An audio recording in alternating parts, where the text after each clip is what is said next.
have sent out an informational message to the community talking about the events that happened. Just a brief overview. So I'm going to give you a little bit more of a chronological account of the whole situation. I think everybody knows at this point that a woman, approximately 32 years of age, was found floating in Pelican Lake face down. So we got a call at 7 o'clock on the 31st, which was Tuesday. The call said that there was a body floating in Pelican Lake. The officers responded. When they got there, they confirmed that that was actually the case. Fire rescue had showed up also. They pulled the body from the lake and determined that the person was deceased and pronounced the body, the person, dead. At that point, we set up a crime scene because you don't know what you have at that time. We set up the tape. We cordoned off the area. We called for the assistance of the Jupiter Crime Scene Unit. We also were assisted by the County Medical Examiner's Office and FWC dive team. The first thing you want to do is just leave the scene the way you found it, so the medical examiner, who's a professional, can take a look and see what he can observe at the scene before anything is moved around. That did happen. He was very helpful. The dive team, once the body was removed to the morgue, the dive team went into the lake and searched the lake for any kind of evidence that we may find. On the shoreline, the dive team also noticed that there was a couple of single footprints. When I see single footprints from one person, that looked like the entry point into the lake. At this time, there's still an ongoing investigation. We do know the identity of the person.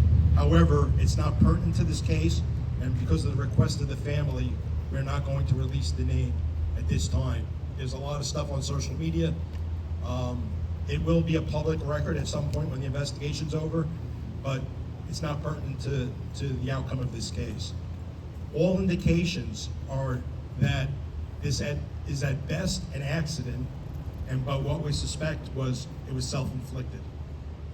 We did find evidence to find out that this woman was having issues in her personal life, and there were some writings, and we spoke to most of the family members that live in the area, and they all basically confirmed that she was struggling.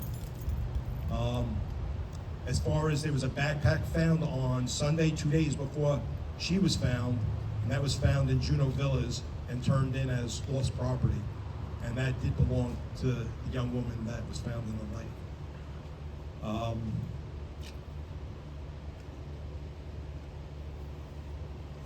Like I said, it's still under investigation, but we're pretty much there. I mean, there's a lot of things that have to be, 100% come to a fruition, but there really is not much more to investigate.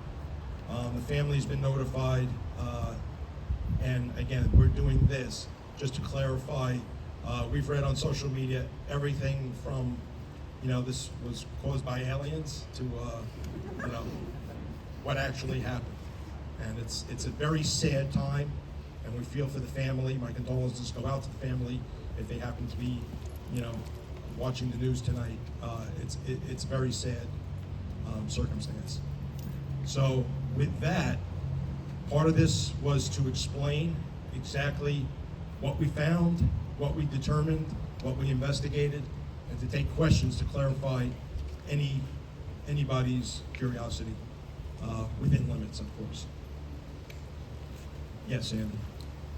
I think it was around 7:15, 7:30, we heard what sounded like 2 consecutive gunshots. Any comments on that? We don't know anything about any gunshots. It's the first I'm hearing about it. Nobody reported hearing anything like that? No. Where do you think these rumors are coming from? Social media. What's frustrating? Who on social media? Well, that's the problem with social media. Most of it's anonymous. But you have no idea where they're stemming from, whether it's a group or a person or anything like that? No, it's coming from a lot of different places. What's the most frustrating part about that for you guys as law enforcement officers? Well, a lot of people are jumping to the worst scenario, that it was a murder. that somehow the town is responsible because of there's no cameras there and there's no lighting there, which is all untrue. There's lighting there. There are no cameras, but that's, you know, something that has never been really contemplated because it's, you know, it's never been in demand. Nobody's ever asked. You've obviously heard complaints about lighting and stuff like that. Where is that coming from? That's coming from people who want more lighting. Yeah, but like, is it a group that's leading that charge? Is it an individual? Like, what's going on there? No, there's, you know, Okay. we've heard this over the last few years. There's been I've been here for 15 years, and over those 15 years, we've had complaints about the lighting is not bright enough, and the last time was probably 2 years ago, and I walked the lake with the manager, and we determined that the lighting was low, but that people seemed to be very happy with it, except a couple of people who weren't, and we felt it was adequate for safety. Can you confirm if it's Jessica Ruiz or not? That is the name, yes. Any other information related to that case, or that was some personal investigation of any kind? No, it's really cut and dry. Okay. I know that, just kind of question here, just for like our understanding of it. What is like, I think a lot of people here that I've spoken with, just one-on-one, say that felt like there's not enough information given out. I know this press conference was called yesterday. What's the rationale for not putting out the information then, or, you know, doing it now in this type of setting? Because when you start putting out information before you have any facts, people's imaginations run wild. And before you know it, they turn, I don't know, into the worst scenario. So were these facts then over the last 24 hours then? Yes. Okay.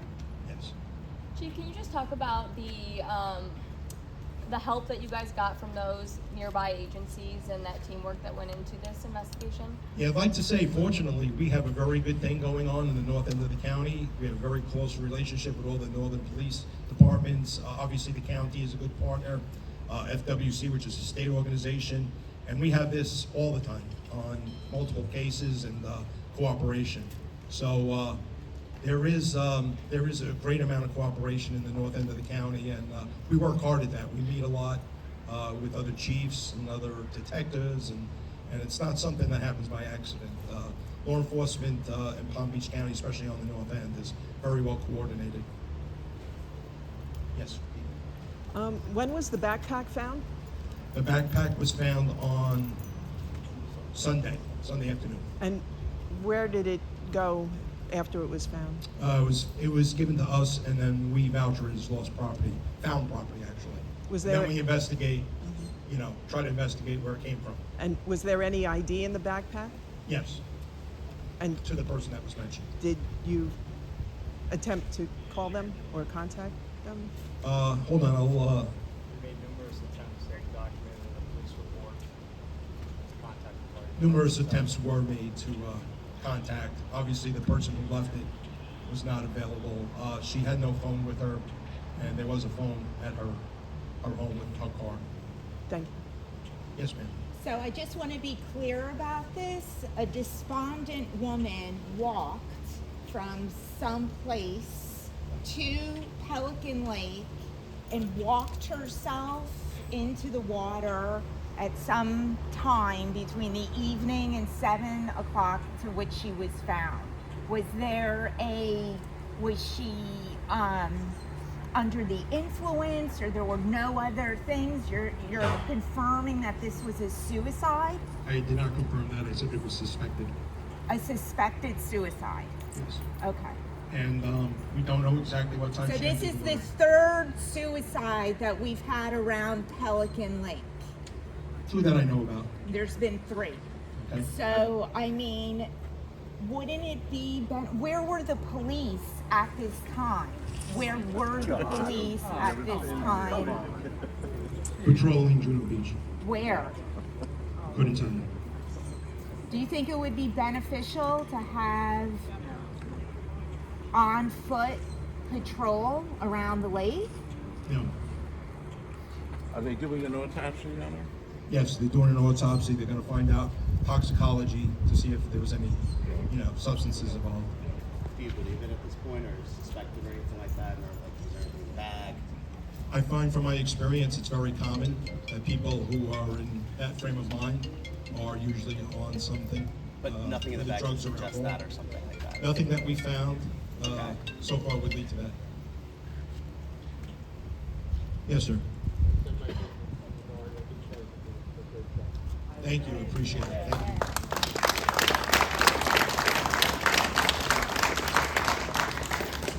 I'd just like to say, being you made that statement, that our officers, this is a really safe community. Can you stop something like a suicide? Hopefully you could, but, people are gonna do it when they have the opportunity to do it. And if they don't have the opportunity, they're gonna wait till they do have the opportunity. So that's another issue that's plaguing our society right now, is mental health.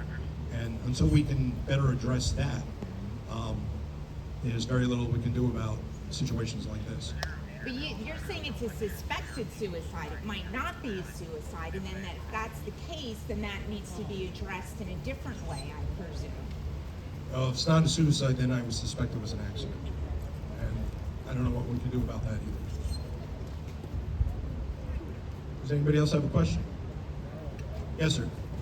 Did the deceased have any external signs of trauma, bruises, cuts, fractures?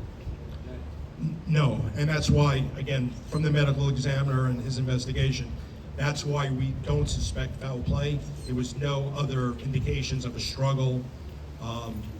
We saw the body ourselves, and there was nothing observed there. And the MEs had the person for 2 going on 3 days now, and they said that there's no signs of foul play.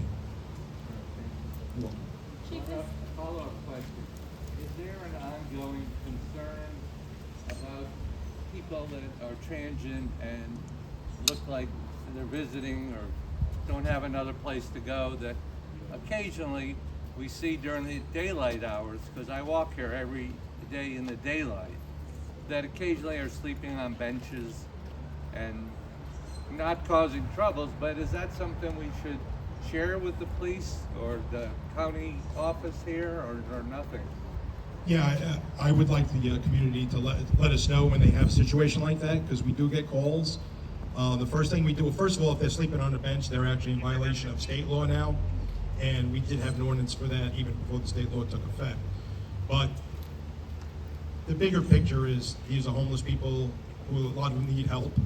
So a lot of times if they're just passing through town and somebody calls as a suspicious person, we'll ask them, if they could identify themselves. They don't have to. They have every right that anybody else has. But if they're obviously homeless, we try to offer them, shelter. We ask them if they need a ride to a shelter. We have a MOU with the county to help them out in that way. We provide them with a list of where they can get free meals, and we try to be helpful to them. And we also kind of tell them what the rules are. You can't sleep in public, and it's worked out very well so far. You have to have some empathy for the person. But yet nobody wants to see this turn into a campground. Thank you. Is there anything you think that the town would do differently next time, maybe to get ahead of a situation, to maybe help prevent rumors? I mean, I know you can't stop rumors, but maybe more information as soon as possible, or do you think that's what you did? No, I think this is what we did here. I think was the right thing. It never is good to get out in front of a story before you have the basic information. And what was I going to come out here and say the first day? Don't know if it's foul play. Don't know if it's suicide. Don't know if it's an accident. So what am I going to say that everybody didn't already know, that a body was found in the lake? I couldn't say. So again, sometimes when you get out there and you talk about this stuff before you have the proper information, it turns into making the rumors even worse than they are. So again, I don't think it was much of a delay. We waited 2 days before we actually had enough information to put out an informational, followed up by today's session here. And again, I think a lot. This wasn't solely. I spoke to a lot of town officials about our strategy, how to do this right, keep people in the loop, and I would venture to say, if you talk to any of the residents of Juno Beach, this is probably one of the safest towns in the country. We have the lowest violent crime, we have the lowest nonviolent crime anywhere. And we intend to keep it that way, and I think they have the confidence that we're doing the right job. And I know we have 99% support here at the minimum. I know you can't stop the rumors, but is there anything, a message that you hope would get through to those people that spread those rumors, that jump to those conclusions? Anything that you wish that they would consider before going to their keyboard on social media? Yeah, I wish those people would have a little bit more empathy, because when they jump to the worst scenario, and I think a lot of it is intentional divisiveness, you're not taking into account family members, that are listening to this, or rumors that are starting to panic a community. I believe, again, the residents of Juno Beach know if there was more to it than there was, that we would do everything in our power to prevent it from happening and solve the mystery. But people who come out with the rumors, and they're always jumping to the worst scenario, and I think that's intentional. Yes, ma'am. Was there a gun involved in the young lady's death? Was there a what? Gun?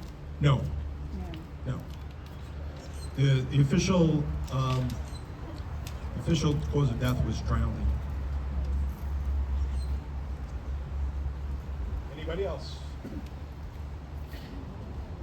Okay, we'll be around if you have any more questions off the record, and thank you for coming. I hope that this clarified a lot of the mystery of what happened. Thank you.